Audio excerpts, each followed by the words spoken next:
When the Second World War began in 1939, the German Luftwaffe was not just an air force, it was the pride of a nation reborn. Forged in secret after the restrictions of the First World War, it symbolized Hitler's promise of technological might and national resurgence. Thousands of young men joined, lured by the romance of flight and the dream of defending their homeland in the sky. Among them were names that would become legends: Adolf Galland, Werner Mölders, Johannes Steinhoff, and Heinz Knoke. They were the new knights of Germany, their cockpits the saddles of steel dragons, their battlegrounds painted with cloud and fire. In the early days, victory seemed certain. The Luftwaffe led the way in the lightning campaigns that crushed Poland and France.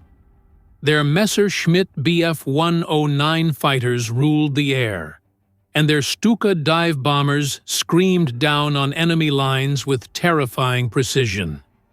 The world watched in awe as the German war machine swept across Europe, unstoppable and ruthless. But the illusion of invincibility began to fade in 1940, when the Luftwaffe faced the Royal Air Force over the skies of Britain. The Battle of Britain became a clash of endurance, technology, and human spirit. The Luftwaffe expected an easy victory, but radar, home advantage, and sheer British stubbornness changed everything. German pilots flew multiple missions a day, pushing their aircraft to the limits. Many were shot down over the English Channel, never to return. "We were lions led into a storm," one pilot later recalled. The loss broke not only the Luftwaffe's momentum, but its myth of invincibility. The Eagle's wings were clipped, and though the war continued, the Luftwaffe would never again enjoy the same dominance. When Germany turned east in 1941 and invaded the Soviet Union, the Luftwaffe regained its confidence. Over the endless Russian steppe, pilots found skies filled with targets and opportunities for glory. Aces like Hans Ulrich Rudel, flying his fearsome Stuka, destroyed hundreds of tanks, bridges, and artillery positions, becoming living legends. Others like Oskar Röhm and Siegfried Simsch racked up dozens of aerial victories. But this glory was soaked in exhaustion and blood. The Soviet Union was vast, merciless, and unending. For every victory, there were new enemies, more aircraft, and harsher conditions. The freezing cold seized engines, frost-bitten hands gripped the controls, and every flight felt like it might be the last. Slowly, the Luftwaffe began to bleed out, not from lack of skill, but from the impossible scale of the war it had been ordered to fight. By 1943, the skies themselves had turned against Germany. The Allies opened a relentless bombing campaign against the heart of the Reich. Day after day, waves of American bombers filled the skies, hundreds, sometimes 1,000 at a time, escorted by long-range fighters. The cities below burned: Hamburg, Cologne, Berlin. The Luftwaffe, once the hunter, had become the hunted. Fuel was scarce. Pilots were young and barely trained, and every mission meant facing overwhelming odds. Heinz Knoke, one of Germany's top defenders, described the experience vividly. His squadron often faced entire fleets of American B-17 and B-24s. "They came like a moving city in the sky," he wrote, "and we were the few trying to stop the storm."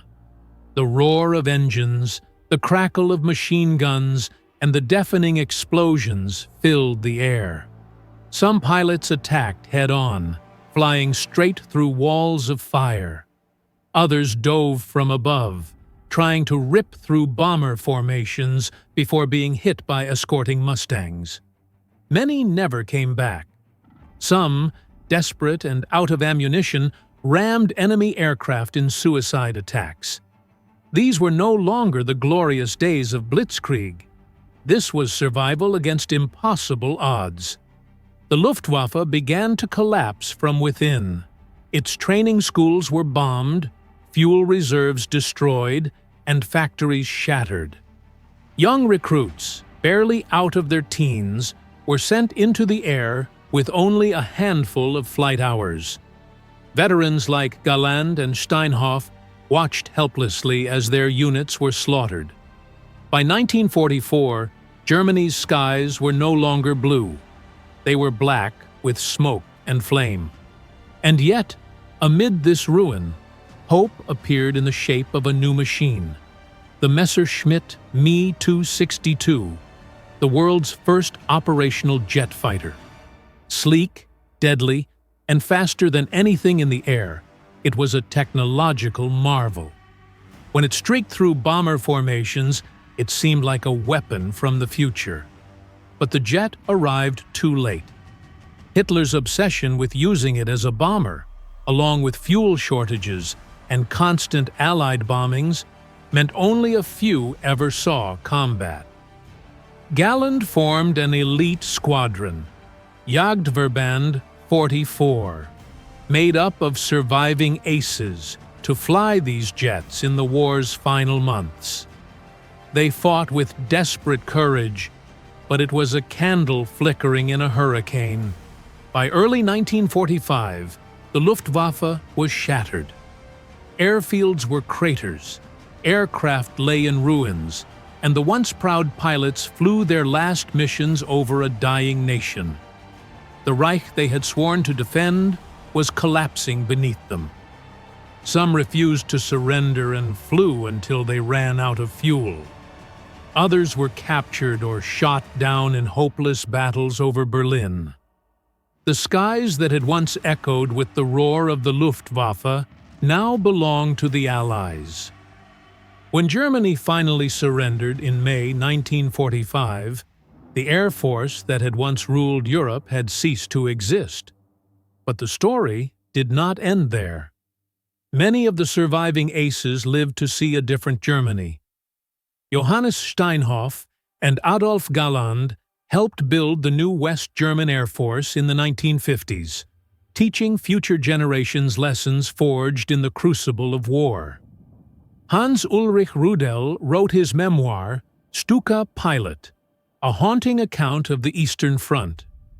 Heinz Knoke became an author and politician, reflecting on the price of loyalty and the madness of war. They were men marked forever by what they had seen and done. The story of the Luftwaffe pilots is not simply one of victory or defeat. It is the story of young men caught in the gears of history, trained to soar, yet doomed to fall. They flew with skill and courage, but for a cause that led their nation into ruin. Their courage cannot erase the crimes of the regime they served, yet their humanity reminds us that even in the darkest times, bravery can exist alongside tragedy. From the blazing dawn of 1939 to the dying embers of 1945, the Luftwaffe's journey was a mirror of Germany's own. Born in pride, consumed by war, and destroyed by its own ambition. And as the smoke cleared from Europe's skies, the contrails of those final flights faded slowly into history, leaving behind only stories, memories, and the haunting echo of engines that once ruled the air.